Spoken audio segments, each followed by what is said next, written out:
Want to know how you can gain access to capital to jumpstart your journey to entrepreneurial success? For entrepreneurs who are just starting out or those who have been in business for years, Minority Business Access is your podcast. Welcome to our show, where we will guide you in avoiding the pitfalls and thriving in your chosen business. Now, onto the show with your host, Solomon Ali. Chris, I am so glad and excited that you are here today.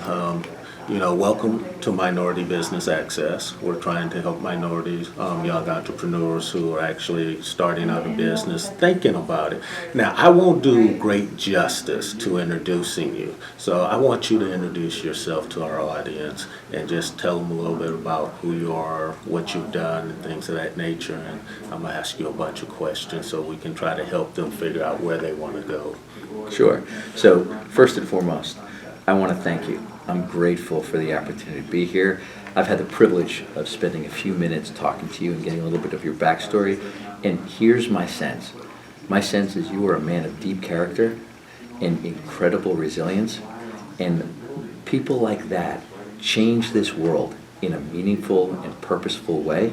So I have no idea where this conversation is going to go, but my energy is up and I'm excited about just the opportunity of being here, because my suspicion is good things are going to happen. Absolutely.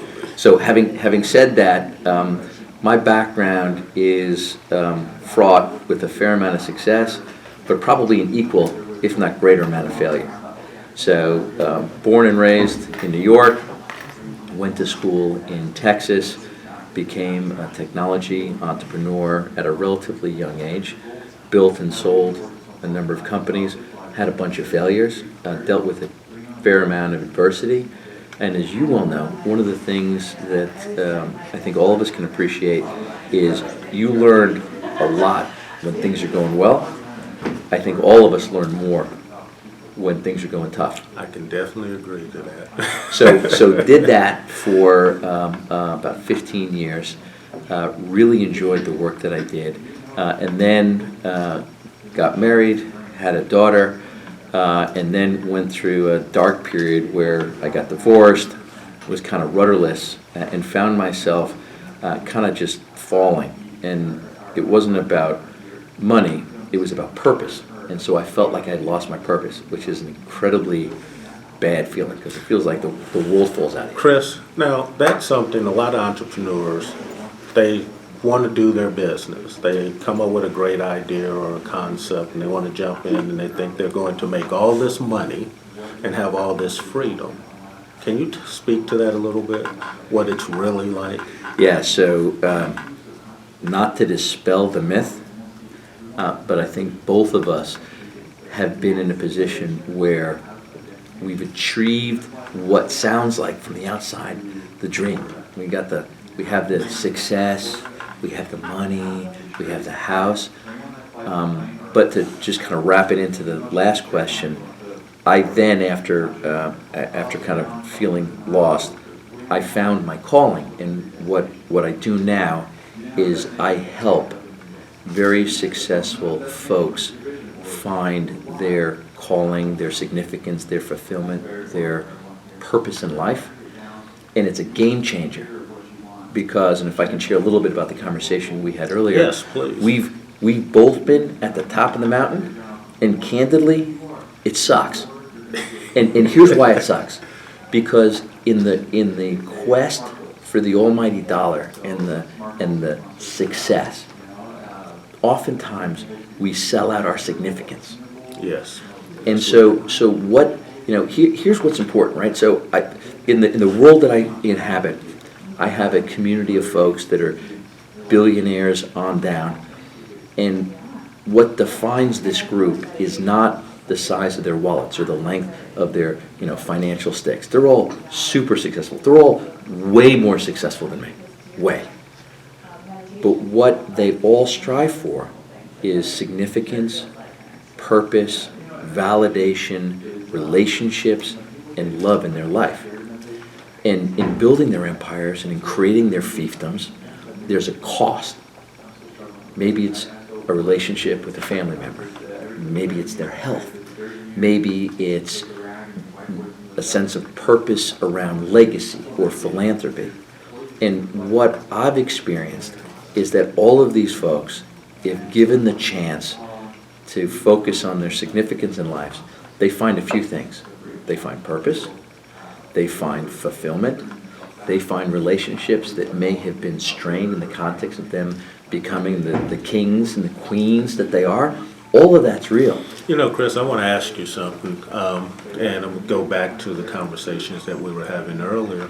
I know in my life, you had asked me, wow, about my name. And so I had changed my name from Richard Carter to Solomon Ali. I left the RC in there so that I always remember what that struggle was like. But I lost everything in like 2006.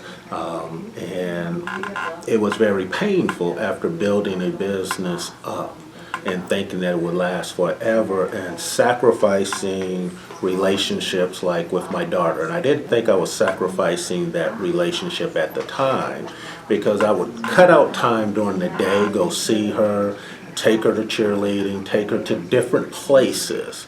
And in doing so, when she was about 28, 30, she told me, she said, well, Dad, yeah, you took me, but you were on the phone. And that was like 28, 30 years ago, and it didn't dawn on me that, hey, well, I thought just being present was there. And so I had given up so much, Chris, and pursuing being an entrepreneur, and it's like a cesspool. You get just sucked into it. You start out thinking you're going to have this freedom and this money, and if you just work hard and do a really good job, all these great things will happen. It didn't happen that way for me. What can you tell the people who are just looking? So I have a few thoughts. So in 1996, at the ripe old age of about 28, 29, I was given a book written by a guy named Bob Buford, and it was called Halftime. And it was about the transition of success to significance. And what he talked about is how men in particular hit this interesting midpoint where they've achieved something, and for all intents and purposes they should be successful and they should feel like they're top of the mountain, and they feel empty, or maybe they feel like a fraud. You know, here's why I'm really happy to be here, if I'm being just totally honest with you. You know, we talked for a second in terms of setting this up, and you light up when you talk about your daughter. We haven't talked about the millions you've made. We haven't talked about the houses you have. We have had such a non-material, superficial, bullshit conversation. We talked about your daughter.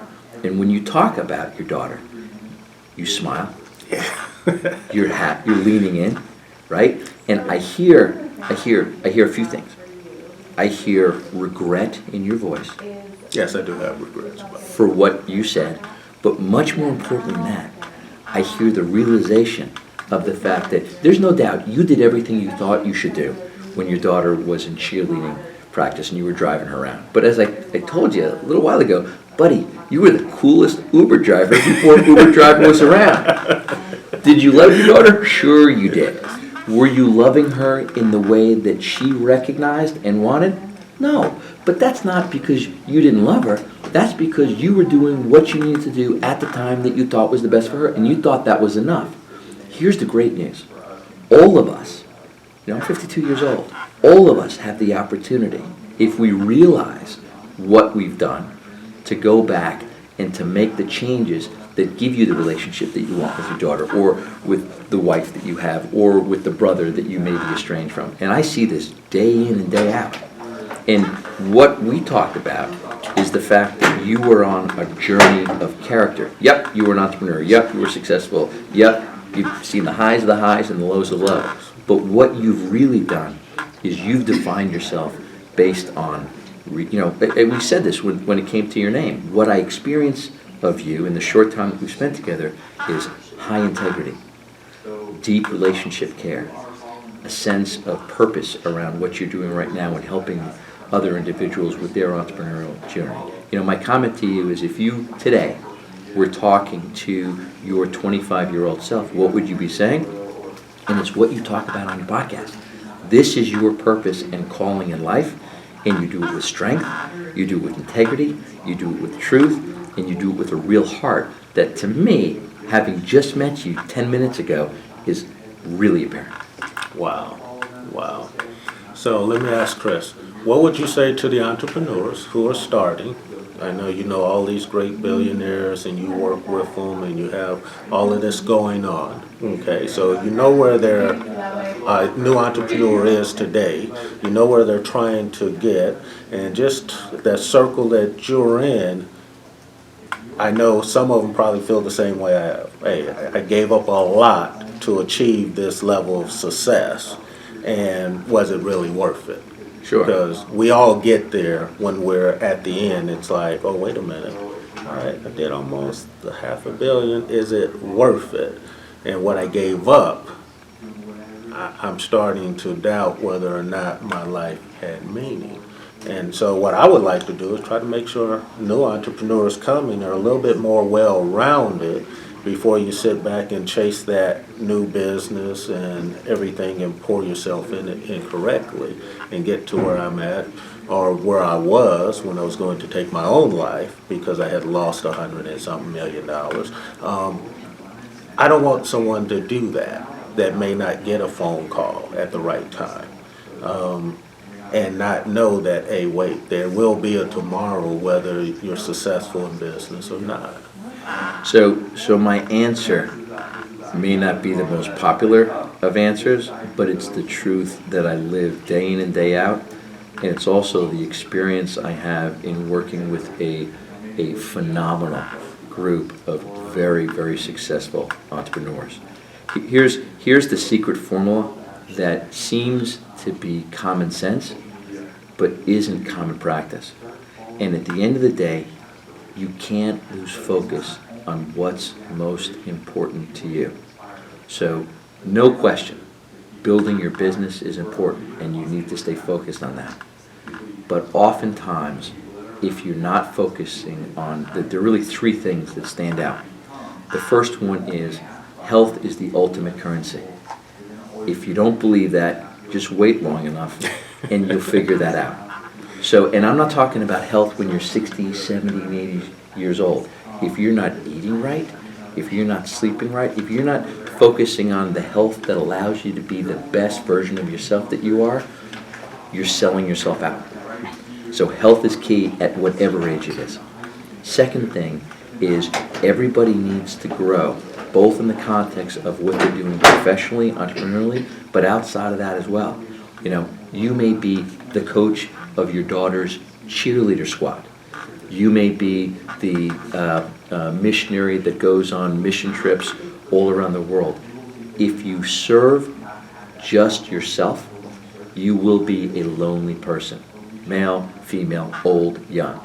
You have to find things, including your work, that are greater than you and embrace them. Because you grow, you learn, and you benefit from this journey called life on this rock that's rolling around the sun by serving others in ways that help them, help the community, as well as help you. Wow. So purpose and growth is critical. And the third thing, and we haven't talked about this, but I'd be really surprised if you didn't agree with me, you got to focus on relationships. Figure out your top 5. It's your daughter, it's your wife, it's God. Figure out those top 5 relationships that are most important to you and treat them preciously. Preciously. Wow, that's amazing. That is amazing, and I totally agree with that. And I wish I would have known that earlier, because, you know, we read the books, things like that, and we say, okay, I never heard of a person on their deathbed asking for more money. They were asking for relationships, their wife, their kids, and things of that nature. And, you know, and so I tried to do that in the sense that I understood, which was physically be there, but I didn't understand I was not mentally there and engaging. And so like now I'm sitting back, I'm trying to make up 32 years and you can't make it up. You don't get to go back. So if we can share something with you guys that will keep you from making those mistakes, because it's great to make the money and develop a business, but that business, you're going to have ups and downs. You're not going to always be on top. But the relationships that you develop throughout your life, Chris, I think you would agree, last forever. They do. And as you were talking, I had a thought that hit my head that maybe we're sharing with your listeners. So the question that you clearly are now asking yourself, whether you realize it or not, and I got this from a gentleman by the name of David Brooks. The question is, are you living for your resume or are you living for your eulogy? Right? And if we live for our resume, as David Brooks says, and quick plug, there's like a 4-minute, 11-second, 5-minute, 11-second, 5-minute, 2-second video on YouTube. And it's David Brooks. Are you living for your resume or your eulogy? It's the best 5 minutes of any piece of media that I've ever watched. Television, movies, it's the best 5 minutes. Because what it does is it gives you clarity on how you want to define your life. If it's 30 years from now and people are speaking at your funeral, you want them to say you made a lot of money, you want them to say you had a lot of houses, you had a lot of businesses, or you want them to say that Solomon was a man I looked up to. Solomon was a man who I saw as a mentor. Solomon was a great dad. Solomon was a great child of Christ. Solomon was a man I admired, I respected, and I loved. That's how we want to go out. Wow. That's amazing. Could you repeat that one more time for the listeners so they can know where to go to listen to that? Sure. It's David Brooks. He just wrote a book called Second Mountain. I actually had the privilege at a conference last week of getting a chance to meet him. And there was a point where we were all asking for questions, and I got up and I went to a microphone and I said, I'm not asking a question.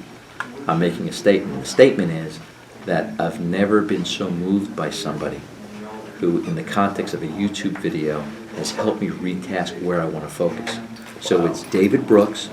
Are you living for your resume or your eulogy? If you search it on Google or you search it on YouTube, you'll find the video. I cannot recommend it enough because it helped me repurpose and retask myself from chasing the almighty dollar to tracing real significance and purpose in my life. Okay. Wow, that is amazing. What would you want to share, Chris, that we haven't talked about? This has been really good, and I feel drawn to you because I sense that you and I connect across pretty much everything that we've talked about. At the end of the day, if there are 3 things that I would say, the first thing is you have to focus on health, personal growth, and relationships. If you lose sight of that, you're ungrounded. That's one thought. The second thought that I would say is as you go through this life, showing kindness costs nothing. Being humble costs nothing. Yet it's a phenomenal gift to the people that are around you. And the third thing, as we mentioned a little while ago, in the community that I serve, I use a lot of little silly tools and techniques that tend to really get benefit and validation and love into this world that I inhabit. And the things that we do are, as an example, in September we did a program called a random act of kindness, where everyone in this group had to go out and do one random act of kindness. So people bought coffee for folks, people gave extra tips. And what I find is when you give selflessly to others, that gift tends to come back to you as much, if not more. So the benefit is not just to the giver, it's also to the givee. I mentioned to you a little while ago, what would it take for you to do a 30-day challenge where you just did one thing that was important to you? And we used the example of your daughter. And so the question is, for 30 days, could you send your daughter a text message, an email, a phone call, write her a note? And if you did that to your daughter, how would that change your relationship? Okay. The other program that I've instituted this year is one level beyond. And so think about a relationship that's important to you. If you did one thing more, so let's assume you're talking about your bride. What would it take for you to bring her flowers one day when she wasn't expecting it, or write her a love letter? And maybe you've married 10 years, 100 years, whatever the case may be.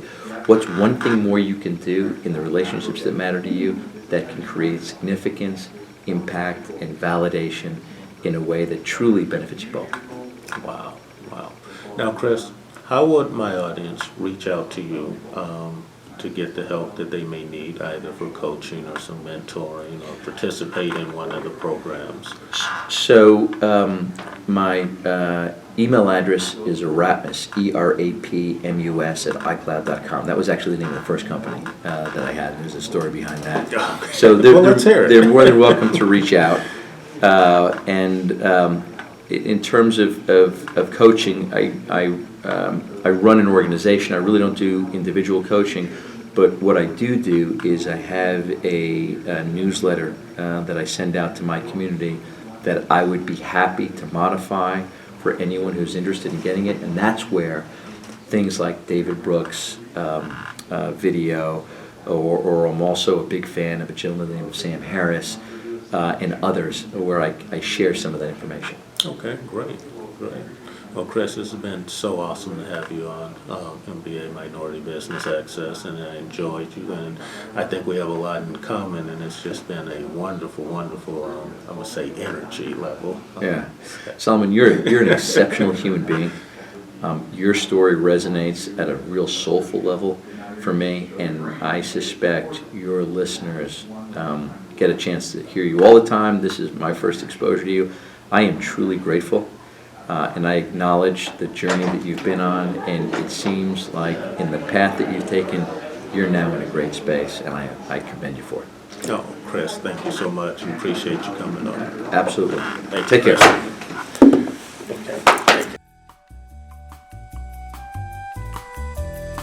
You've reached the end of another episode of the Minority Business Access Podcast. Connect with us at solomonrcali.info to leave a review and access more resources. We hope you enjoyed this show and found great value. See you at the next episode.